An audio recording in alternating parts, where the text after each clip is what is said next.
These are fighters for Al-Qaeda in the Islamic Maghreb, preparing for war. Radical groups took control of northern Mali earlier this year. Some of them are said to be linked to Al-Qaeda. And as Mali's West African neighbors get ready to send troops to the region, assisted by France and other Western powers with logistics and weapons, Al-Qaeda is also stepping up its capabilities.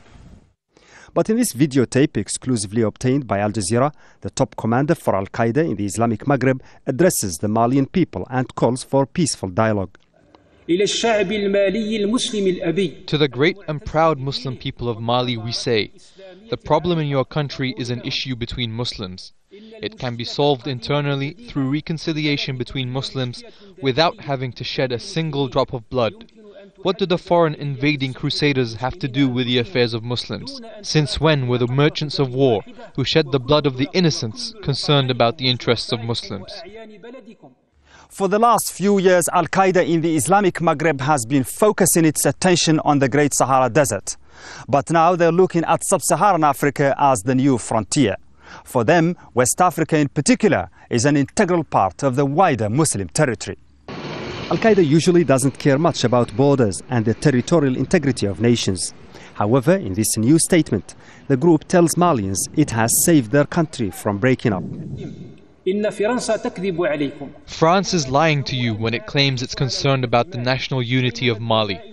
For all the evidence points to the absolute opposite. France's real aim is to divide the country. Was it not France that supported the movement for the liberation of Azawad in order to allow them to control northern Mali and to create an independent state there?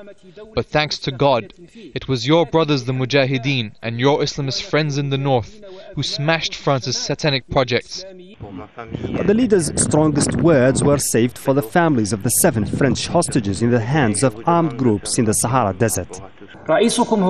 Your president contradicts himself on the issue of your sons.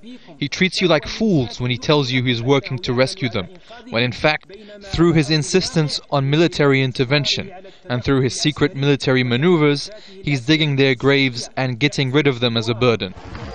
So many messages from Al-Qaeda in the Islamic Maghreb that seem to imply that another prolonged war in another part of the Muslim world is becoming more and more inevitable. Mohamed Vall, Al Jazeera, in the Great Sahara Desert.